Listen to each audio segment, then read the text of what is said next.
Nasubukan mo na bang tanungin ang sarili mo ng ganitong tanong?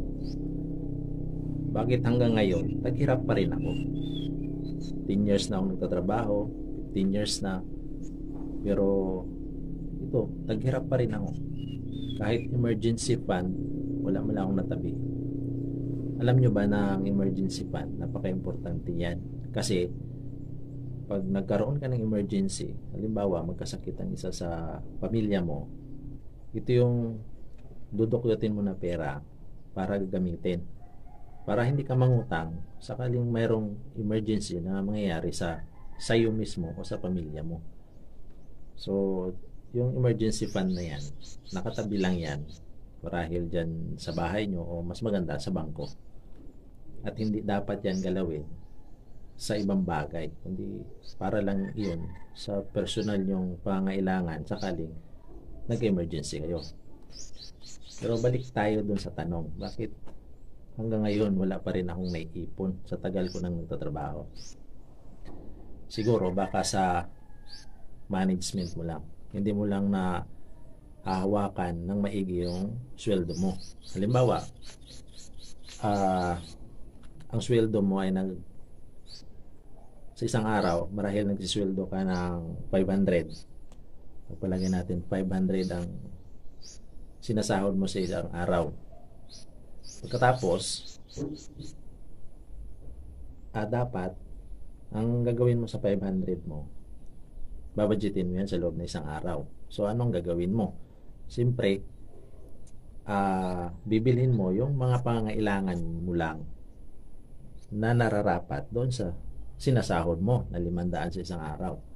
So, dapat mas kubos pa o mas maliit pa doon sa 500 ang gagastusin nyo sa inyong pagkain o ano pang pangangailangan nyo na pinagagastusan nyo.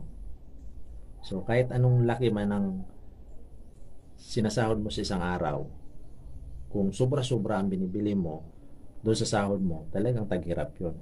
Subukan yung budgetin ng maayos yung pera nyo. Halimbawa, sa 500 na sahod mo sa isang araw, itabi mo agad yung 100. Tapos yung gastusin mo lang sa loob ng isang araw sa almusal, tanghalian, hapunan, merienda, 400 lang. Itabi mo na yung 100. So, kung ganun yung gagawin mo, sa loob ng sa isang buwan, makaipon ka ng 3,000. 100 sa araw. So, yun lang tandaan mo. Huwag kang gumasto ng higit pa doon sa kinikita mo sa isang araw. So, siyempre, mangin makatwiran ka, dapat maging makatwiran ka sa paggasto. So, oo, nakakaingit minsan na maraming kapitbahay nila natin ay talagang maganda yung binibili nilang pagkain. Nakakain lagi sila sa mga mahaling restaurant. So, hindi dapat natin gagayahin yun. Hindi nakadepende yung sarili natin dun sa mga nakikita natin. Dapat may makatuwiran tayo. So, kung ganun yung gagawin mo, mas maganda yun. Makakaipon ka sigurado. Ito pa na babanggitin natin na hindi mo dapat gagawin. Yung bawat sweldo mo ay bibilhin mo yung mga bagay na hindi mo naman kailangan. Ano ba yung mga bagay na kailangan muna natin? Siyempre yung pagkain, pananamit, di ba? At tubig. So, yun lang muna. So, minsan bibili ka ng kailangan mo, siyempre pipiliin mo yung mas mura ang tatak. Halimbawa, bibili ka ng isang ballpen. So, bakit bibili ka ng ballpen na sobrang mahal? Hindi naman makatuwiran yun. Bakit hindi ka nalang magtiyaga sa ballpen na 10 piso? Diba? Sumusulat din naman yun. Yung mga simpleng mga bagay na dapat mo tipirin. Hindi naman kailangan bawat sweldo mo, bibili ka ng sapatos, bibili ka ng gadget, diba? Bibili ka ng damit. Sabi nga ng mga teacher natin nung una, malinis at magandang tingnan na damit, kahit luma basta malinis, may kontento ka na lang dyan, diba? Para masave mo yung pera mo, makasave ka. bilhin mo lang yung mga dapat mong bilhin na pangunahin sa buhay mo, pangunahin ng pamilya mo. Saka yung pangatlo na hindi dapat mong gawin, yung mangutang ka o ikaw mismo magpautang. Kasi pag nangutang ka, parang nakaka-addict yan yung pangungutang. Alam mo ba yun? Nakaka-addict yung pangungutang, lalo na yung mga nagninegosyo. Parang hindi pa nga nila tapos bayaran yung utang nila, magre-renew na naman sila. So tuwang-tuwa yung magpapautang. Diba ikaw magpapautang ka rin, siyempre parang maganda sa pakiramdam mo, nagpautang ka. Pero alam nyo ba na ang pagpapautang pwedeng makasira ng ugnayan nyo yan? Halimbawa magkapitbahay kayo, diba? Pinautang mo siya, siyempre masaya siya, pinautang mo, diba? Anong pagkatapos noon? Masaya siya.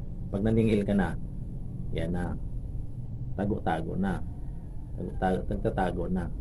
Kaya iwasan mo yung pangungutang at magpautang. Kung mangutang ka man, gagamitin mo sa tamang paraan at hindi mo na dapat iyon sundan pa ng panibagong utang kasi nakaka-addict yung pangungutang. So yun ang simpleng paraan para makatabi kayo ng kinikita nyo.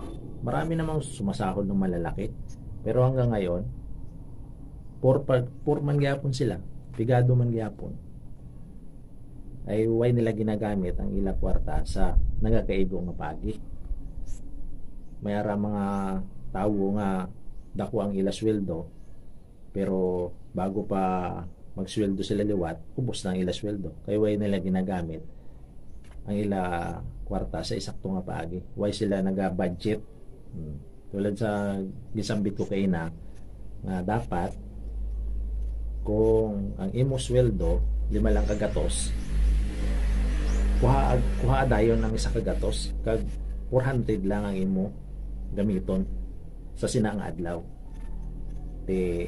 Sa sulod sang isa ka bulan may masave ka ng 3,000. Maging instricto ka, kinahanglan dira ang disiplina sa imo kagalingon.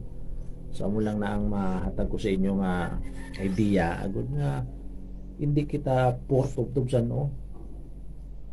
Gahulat ka lang sa tigulang ana, puro ka man gyapon kay way ka gihimo si aksyon sa imo kagalingon agud maka tipon ka kag maimbis mo sa hinharap, maimbis mo sa hinarap ang imo natipon. Kung sakaling mag-resign ka, di magnegosyo ka, hindi ka hadlukan ng mag-resign kaya may natipon ka na pwede mo gamiton sa imo negosyo, diba?